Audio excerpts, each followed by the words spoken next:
सोचिए, आईपीएल की सबसे कामयाब टीम, 5 बार की चैंपियन मुंबई इंडियंस, और इस बार ऑक्शन में वो उतर रहे हैं एक ऐसी चुनौती के साथ जिसकी किसी ने उम्मीद नहीं की थी। पर्स में पैसे ही नहीं है। तो सवाल ये है कि ये राजवंश इस मुश्किल से निपटेगा कैसे। ये देखिए, सिर्फ 2.75 करोड़।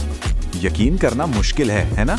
इतने पैसे में मुंबई इंडियंस को अपनी पूरी टीम बनानी है। ये आईपीएल में किसी भी टीम का सबसे कम बजट है, सबसे कम। देखिए, ये सिर्फ एक नंबर नहीं है, ये अपने आप में एक पूरी कहानी है।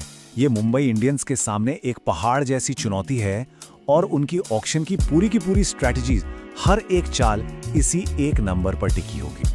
तो चलिए इस पहेली के पर्दे खोलते हैं। तो आज हम क्या क्या देखने वाले हैं? पहले तो ये समझेंगे कि मुंबई इंडियंस इस हालत में पहुंची कैसे। फिर बात करेंगे 2025 प्लेऑफ की उस हार की जिसने उनकी कमजोरियां सामने ला दी। और आखिर में देखेंगे कि इन कमियों को भरने के लिए वो किन खिलाड़ियों पर दांव लगा सकते हैं। तो सबसे पहला और सबसे बड़ा सवाल कि भाई, एक चैंपियन टीम जिसके पास सब कुछ है, उसके पास पैसे क्यों नहीं है? मजे की बात यह है कि इसका जवाब उनकी कामयाबी में ही छिपा है। ये है एक राजवंश बनाने की कीमत। मुंबई इंडियंस ने अपने सबसे बड़े सितारों को अपने पास रखने के लिए पानी की तरह पैसा बहाया है।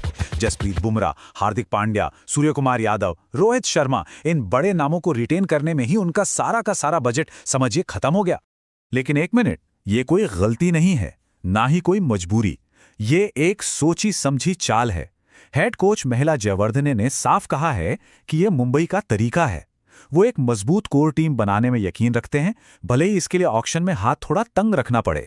कोर तो मजबूत है, इसमें कोई शक नहीं, लेकिन 2025 के प्लेऑफ में जो हुआ, जो वो हार मिली, उसने टीम की कुछ ऐसी कमजोरियों को सामने ला दिया जिसे अब नजरअंदाज नहीं किया जा सकता। वो हार आज भी सबको चुभती होगी। क्वालीफायर 2 की वो हार एक आईने की तरह थी। पहली बार ऐसा हुआ कि मुंबई 200 से ज्यादा का स्कोर डिफेंड नहीं कर पाई। साफ दिखा कि टीम कुछ खिलाड़ियों, खासकर एसकेवाई और बुमराह पर बहुत ज्यादा डिपेंडेंट है। और तो और डेथ ओवर्स में, मतलब मैच के आखिरी लम्हों में, बुमराह का सही इस्तेमाल नहीं हुआ और बाकी गेंदबाजों ने भी साथ नहीं दी। खुद कप्तान हार्दिक पांड्या ने भी ये माना कि बड़े मैच में टीम प्लान के मुताबिक खेल नहीं दिखा पाई। मतलब टीम मैनेजमेंट को भी अपनी कमियों का पूरा एहसास है। तो अब सवाल ये उठता है कि जब पैसे इतने कम हैं, तो मुंबई इंडियंस किन कमियों को भरने पर अपना पूरा ध्यान लगाएगी? उनकी शॉपिंग लिस्ट में क्या है? उनकी जरूरतें एकदम साफ हैं, क्रिस्टल क्लियर। 1. उन्हें एक अच्छा देसी स्पिनर चाहिए जो बीच के ओवर्स में रन रोक सके। 2. एक इंडियन कीपर बल्लेबाज जो बैकअप का काम करे। और 3. एक सस्ता और टिकाऊ तेज गेंदबाज जो बुमराह का बोझ थोड़ा कम कर सके। इसका सीधा सा मतलब यह है कि इस बार ऑक्शन में बड़े बड़े नामों के पीछे भागने का तो सवाल ही नहीं उठता। उनकी पूरी स्ट्रैटेजी होगी कम पैसों में अच्छे इंडियन टैलेंट को ढूंढना या फिर किसी एक विदेशी खिलाड़ी पर एक कैलकुलेटेड रिस्क लेना, बस। तो फिर वो कौन से खिलाड़ी हो सकते हैं जो मुंबई के रडार पर होंगे? चलिए कुछ मजेदार ऑप्शंस पर एक नजर डालते हैं। अब ये लिस्ट देखिए, इसमें कुछ बहुत ही दिलचस्प नाम हैं। ओपनर के रोल में पृथ्वी शॉ एक बड़ा दांव हो सकते हैं। स्पिन डिपार्टमेंट में अपने पुराने खिलाड़ी राहुल चाहर की घर वापसी हो सकती है। और तेज गेंदबाजी के लिए भी कुछ ऐसे नाम हैं जो कम बजट में फिट बैठते हैं। इनमें सबसे दिलचस्प कहानी है पृथ्वी शॉ की। मुंबई का ही लड़का, विस्फोटक बल्लेबाज। पिछले साल कोई खरीदार नहीं मिला, लेकिन इस साल डोमेस्टिक क्रिकेट में आग लगा रखी है। सोचिए अगर एमआई उन्हें कम दाम में खरीद लेती है, ये एक मास्टर स्ट्रोक हो सकता है। घर वापसी वाली बात भी है। स्पिन डिपार्टमेंट में भी एक मजेदार पहेली है। क्या वो अपने पुराने चैंपियन राहुल चाहर पर फिर से भरोसा जताएंगे, जिन्हें वानखेड़े का अच्छा अनुभव है, या फिर विघ्नेश पुथुर जैसे किसी खिलाड़ी को मौका देंगे जो पहले से ही एमआई के सिस्टम का हिस्सा रहे हैं? ये एक बड़ा फैसला होने वाला है।